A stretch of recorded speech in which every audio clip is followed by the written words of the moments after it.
A Câmara mantém um site infanto-juvenil que busca envolver os jovens nas atividades do Legislativo. O portal Plenarinho está oferecendo aos professores do ensino fundamental planos de aula para abordar temas ligados ao universo da política. Portal da Câmara voltado para crianças e adolescentes, o Plenarinho tem uma novidade que pretende ajudar os professores. Planos de aula prontos para abordar temas como história da Câmara, orçamento e corrupção. Produtos do Plenarinho, entre eles animações, revistinhas e reportagens, ajudam a traduzir conceitos complexos para meninos e meninas. Os projetos foram criados com base nos parâmetros curriculares nacionais. A editora do Plenarinho, Adriana Magalhães, fala da iniciativa. A gente pegou um tema, por exemplo, corrupção. Colocamos todo o material que a gente tem no site sobre corrupção dentro de uma aula, por exemplo. A gente falou para o professor, na primeira aula você pode pegar tal vídeo sobre corrupção que a gente tem, trabalhar assim com as crianças. Na segunda aula você pega a revistinha do Plenarinho contra a corrupção, que nós temos também, e trabalha dessa forma. Quer dizer, não é uma imposição, o professor pode mudar do jeito que ele quiser. É só uma sugestão para que o professor saiba como ele pode aproveitar o site do Plenarinho nas suas aulas. O Brasil poderá ter em breve uma lei de imigração para substituir o Estatuto do Estrangeiro, adotado durante o regime militar. O projeto foi aprovado pela Comissão de Relações Exteriores do Senado. Censura, perseguição política, ausência de direitos constitucionais.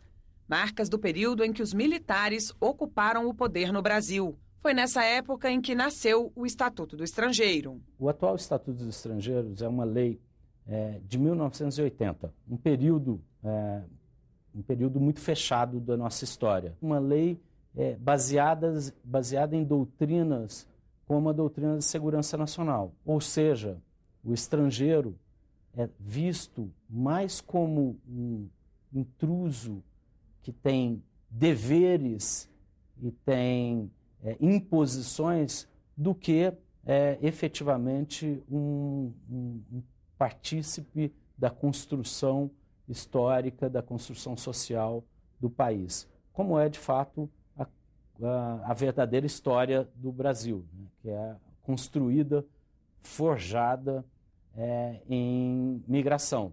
O Senado tem agora em mãos uma proposta com foco na acolhida humanitária. O projeto, que em linhas gerais trata da entrada e permanência de estrangeiros no Brasil, também regulamenta a situação dos residentes fronteiriços, que são aqueles que trabalham no Brasil, mas moram em países vizinhos.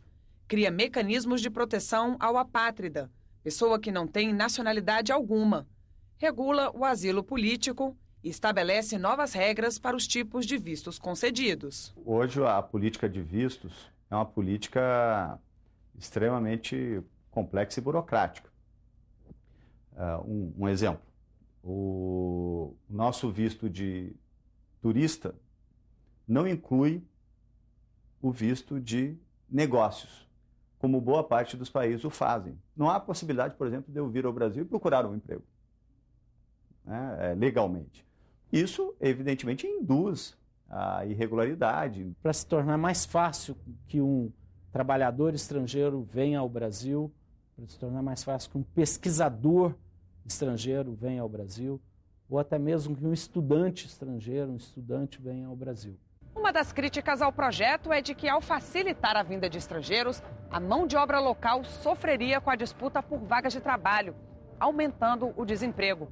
Nos últimos 5 anos, o número de imigrantes no Brasil cresceu, de 1.413.000 para 1.870.000. É preciso termos uma solidariedade ao que vem, porque nós também, por vezes, requeremos essa solidariedade no exterior. A aprovação do projeto pode ajudar o Brasil a enfrentar de forma mais estruturada situações como a dos haitianos.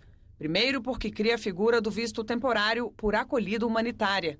Depois, porque ao tipificar o crime de tráfico internacional de pessoas para fins de migração, combate a ação dos chamados coiotes. As pessoas não procuram o nosso país simplesmente por um desejo ou por um capricho. Procuram porque querem e desejam ter acesso e direito à prosperidade, a emprego, a trabalho, a vida, a felicidade, enfim.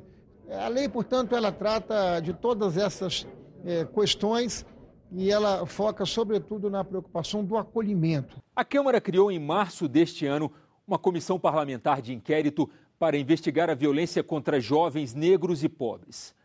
No início de julho, a CPI apresentou seu relatório preliminar. A morte de jovens negros e pobres geralmente não ganha as páginas dos jornais.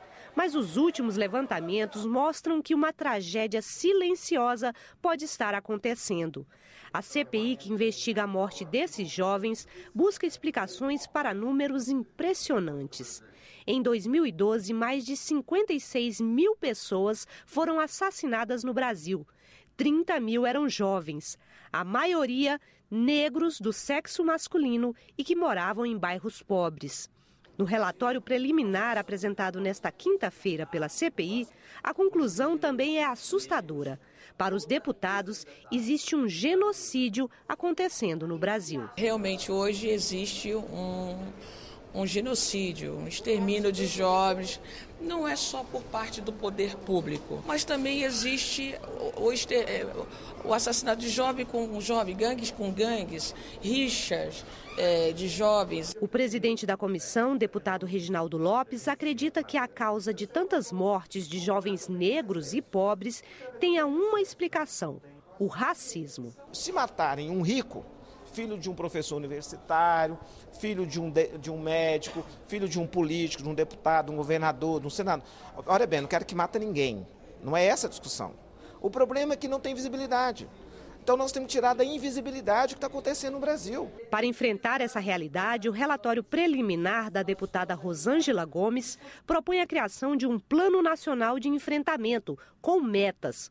Uma dessas metas é reduzir a média de 30 para 10 mortes a cada 100 mil habitantes. O relatório também prevê a federalização de crimes de extermínio e o controle do uso da força pelas polícias. Mas dentro da CPI já há quem discorde dessas propostas. O deputado delegado Edson Moreira questiona a metodologia utilizada pela comissão e critica a afirmação de que há um genocídio ocorrendo no país. Genocídio é uma palavra muito forte. Genocídio é muito forte.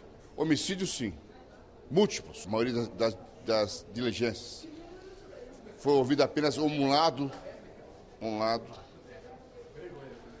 E alguns segmentos sociais, algumas ONGs sociais pontuais. É uma tentativa de desqualificar o trabalho que a CPI faz. Infelizmente, também por colegas nossos, por parlamentares. Mas eu tenho convicção que, ao final, o dado que vai surgir há um genocídio contra a juventude negra e pobre no Brasil. No próximo bloco, uma escola de Tupã, no estado de São Paulo, investe pesado na reeducação alimentar.